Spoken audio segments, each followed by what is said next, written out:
Hidup adalah hidup itu sendiri. Takkan kamu perlu khawatir akan keberadaannya.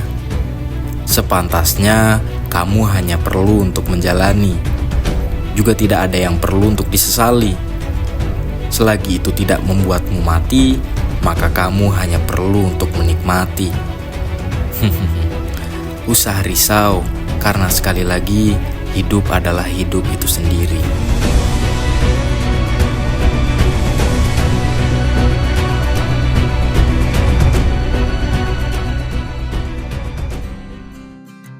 Mentari pagi menyambut kami, terbangun dari perjalanan panjang kemarin yang kami mulai dari Surabaya menuju ke daerah Situbondo.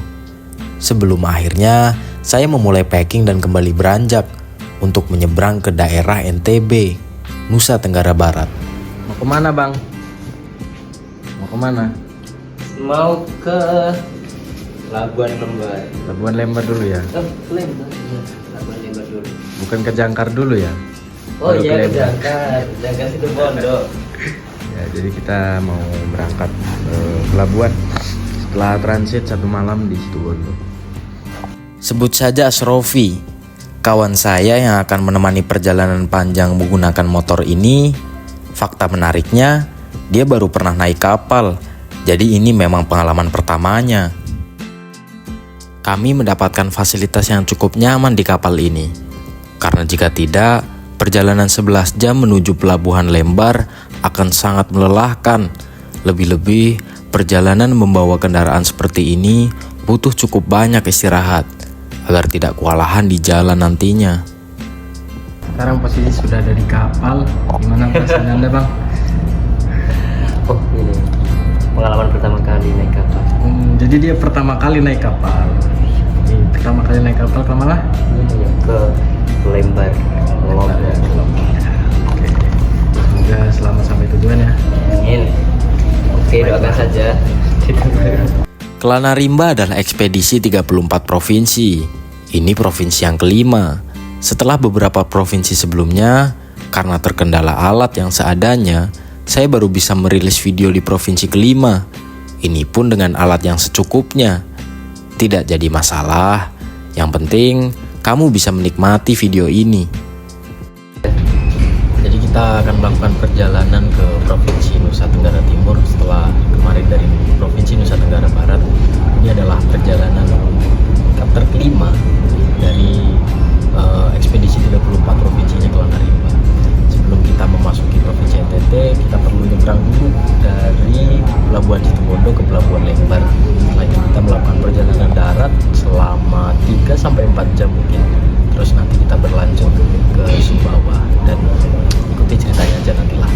Jadi teman-teman bisa di video kami, mungkin agak perjalanan akan sangat panjang. Bayangkan saja, 11 jam adalah waktu yang sangat amat membosankan jika kita tidak melakukan aktivitas di tengah deburan ombak yang cukup mengombang-ambingkan kapal ini. Tadi karena ini sore dan gabut, kita masak. Perjalanan masih cukup panjang, sekitar 5-6 jaman.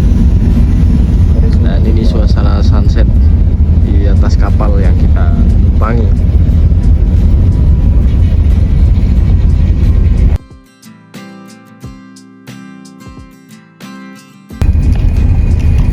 Bang, ngapain bang? Jual kopi bang. Aku bakul. Kopi, white coffee, tapi tidak disponsori. Belum saatnya bang. Ini masih proses. Ini masak air biar matang. Cakep. Biar masak air biar matang. Cakep.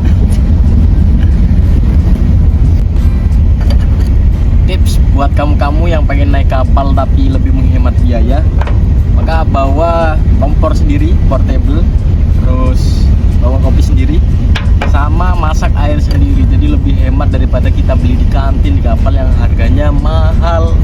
Ini lebih mahal daripada, nggak tahu lah daripada apa. Ini kita ngopi aja. Sore itu matahari terlihat sangat cantik, meskipun agak sedikit terlihat mengintip dari baliknya awan.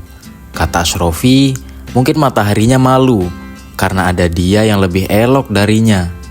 Dia yang mana? Ucap saya sambil menatap tajam ke arahnya. Hari pun semakin gelap. Sudah waktunya kami untuk rehat. Dengan harapan, tatkala terbangun nanti, kami sudah sampai di tempat tujuan. Diselingi dengan obrolan ringan ngalor ngidul, kami pun terlelap di tengah-tengah kegembiraan perjalanan menuju desa tercantik di Nusantara.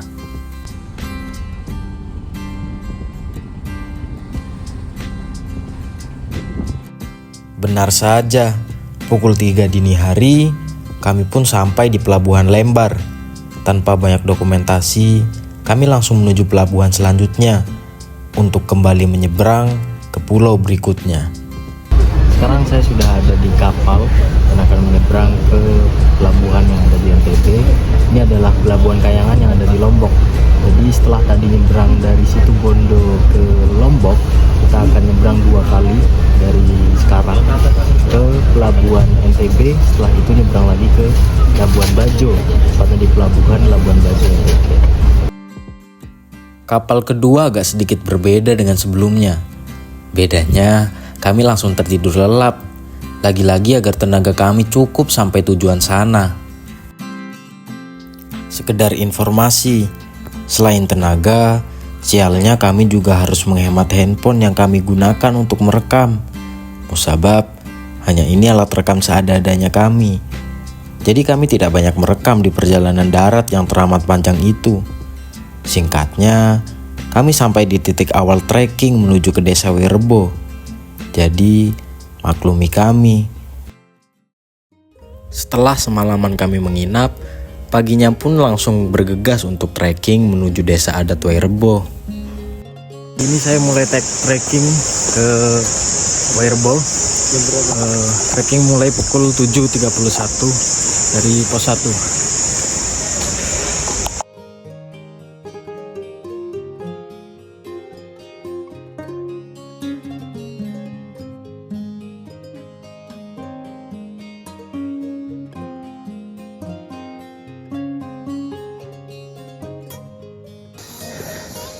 Jalan di sini udah bagus, kayak batu-batu pavingan gitu udah ditata. Cuma naik banget. Dari bawah udah naik. Ini belum nyampe ke pos 2.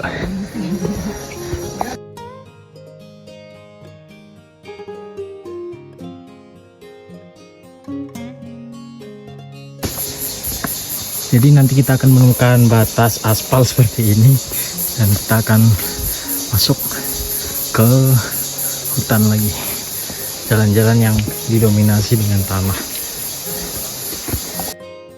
Tidak hanya kami berdua, rombongan yang lain turut menyertai langkah kita. Meskipun fakta menariknya, kami berangkat bertepatan pada hari Natal. Tidak terlalu ramai, hanya beberapa rombongan saja yang datang untuk berkunjung di desa adat Werebo ini. Jadi kita sudah ada di pos 2 di trek Werebo setelah kita berjalan sekitar kurang lebih 1 jam. Nanti kita akan naik lagi sekitar 1,5 jam lagi sudah sampai ke desa adat Werebo-nya di atas. Inilah alasan saya mengapa desa adat Werebo ini jadi desa tercantik menurut versi saya. Begini penjelasannya. Hal-hal yang indah menurut saya butuh usaha yang berpeluh-peluh untuk mendapatkannya. Dan tentu saja usaha saya datang dari Pulau Jawa ke sini menggunakan jalur darat adalah usaha yang cukup untuk mendapatkan tempat indah yang sedang saya maksud ini. Terlebih kita harus berjalan selama kurang lebih 3 jam untuk menyaksikan secara langsung desa adat Werebo. Selain itu, Werebo juga sebuah desa adat terpencil di Kabupaten Manggarai, Nusa Tenggara Timur tepatnya. Desa ini terkenal sebagai desa di atas awan karena berada di ketinggian 1200 mdpl. Werebo juga merupakan salah satu destinasi wisata budaya yang ada di Indonesia. Di sana memiliki 7 rumah adat utama berbentuk kerucut yang disebut Baruniang. Rumah adatnya beratapkan daun lontar dan ditutupi dengan ijuk. Disusun mengelilingi batu melingkar yang disebut dengan compang. Tentunya juga memiliki pemandangan alam yang sangat mempesona. Pada Agustus 2012 yang lalu, UNESCO menyatakan Way Rebo sebagai warisan budaya dunia. Mas Ropi, lagi ngapain? Minum air. Minum air ya? Seger ya? Wah, seger banget. Kita bentar lagi sampai, kira-kira 20 menit lah.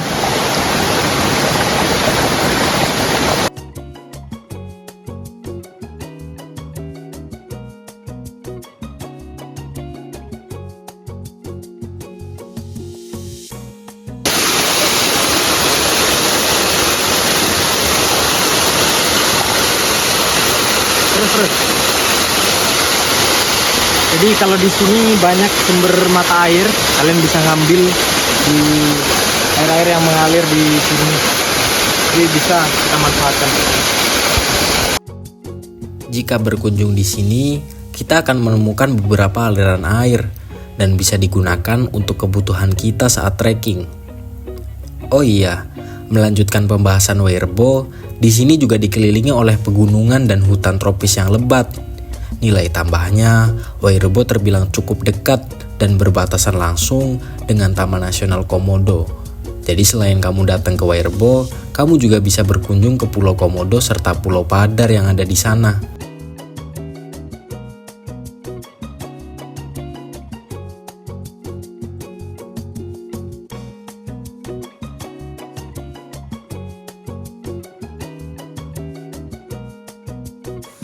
Bang, saya punya tebak-tebakan nih. Ikan-ikan apa yang nyakitin? Tahu nggak? Apa itu? Ikan kita cuma temenan doang. Lari dia dari kenyataan. Saya pun terus berjalan dan berjalan, menyusuri hutan lebat dan udara segar yang masih terjaga. Tidak seperti di kota. Mungkin ini juga menjadi alasan beberapa orang mengapa mereka lebih memilih pergi liburan ke alam, hanya untuk sekedar menikmati udara segar seperti ini. Setelah berjalan beberapa saat, kita menemukan gardu pandang. Tandanya kita sudah dekat dengan desa. Selain itu, di sini juga bisa melihat secara langsung pemandangan yang cukup memanjakan mata.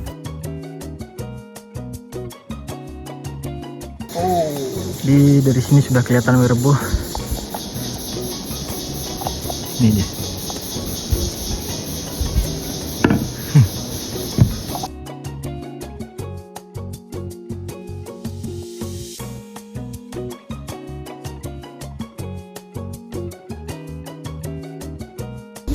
Ini sudah ada di gardu pandang. Jadi kalau di sini sudah kelihatan Way Rebo di sana, di ujung sana. Kalau sudah ada di sini, kemungkinan perjalanan sudah lumayan dekat lah, karena kita tinggal turun lagi di sana.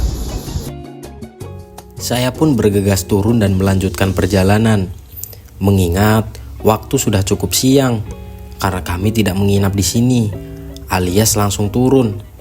Kalau pendaki biasanya sebut dengan tektok. Cukup banyak juga turis yang berkunjung ke sini. Itulah mengapa juga dikenal sebagai warisan budaya dunia.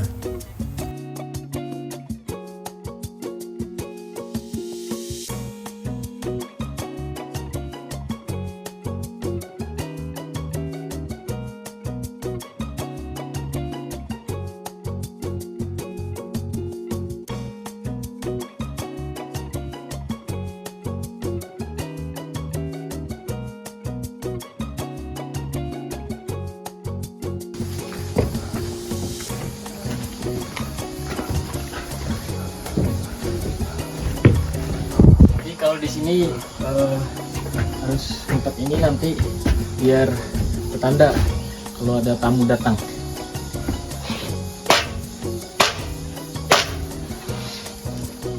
Biasanya ada yang notice.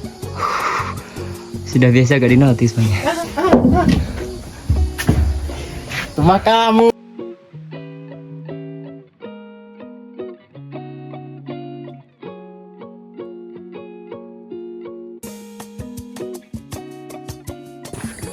Di apa? Ada di Nanti kita turun dulu ya. Kita turun dulu ya, habis itu kesini lagi. Oke, Siap? tos dulu. Tos. Oke. Banget ya. Kita turun dulu ya. Oh iya, saya tidak menggunakan jasa guide di sini karena dari beberapa hasil searching tempat ini, menurut saya jalannya terbilang cukup aman untuk dilalui. Aman dalam artian jalannya sudah cukup jelas dan tidak mudah tersesat untuk menuju ke desa Wairebo. Akhirnya kita sampai. Wairebo. Wairebo sudah mulai terlihat. Udah, cepetin sedikit lah. Saya kan dari tadi. Lihat loh. Wairebo. Mantap, perjalanan yang panjang terbayar kan? Terbayar.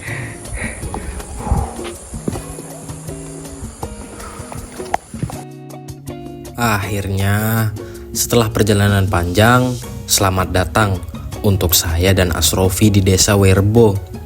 Tidak terbayang, yang saya rasa dulu cuma sebatas mimpi, ternyata diri ini mampu secara langsung datang ke tempat yang dulunya hanya mimpi.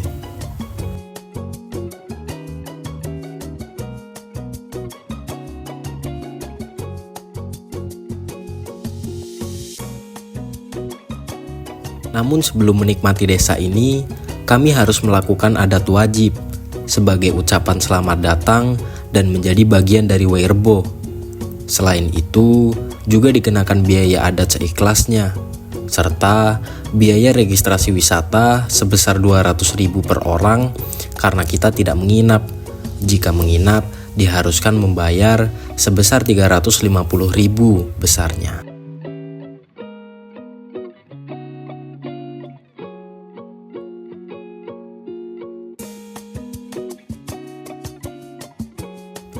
Setelahnya, saya diberi welcome drink berupa kopi khas Wairebo dan kembali menikmati desa ini.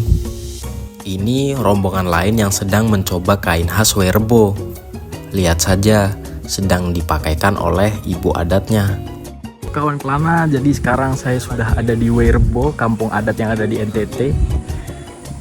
Ini view-nya.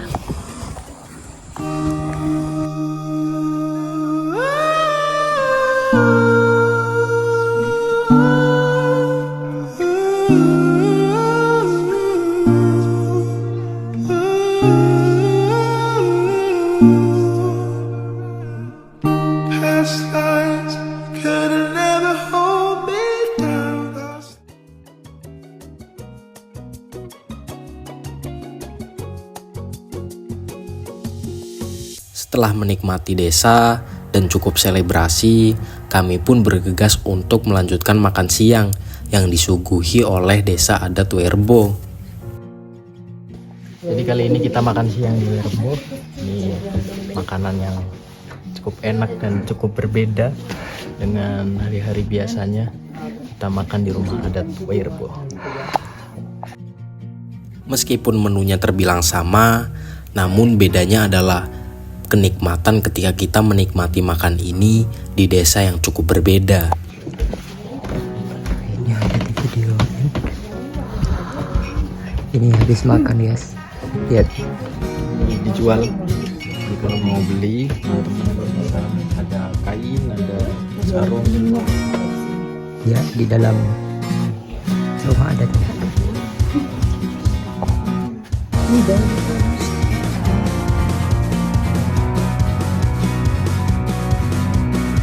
Di dekat Wairebo sekitar 150 meter dari rumah adatnya itu ada pancuran air kayak gini. Bisa buat ya kita minum atau mandi. Nih, ya kan? Halo. Bismillah. Terima kasih teruntuk kamu-kamu yang turut mengikuti perjalanan kali ini. Saya Hafaz Zamani, pamit undur diri, salam lestari, dan sampai jumpa di petualangan provinsi berikutnya bersama Kelana Rimba.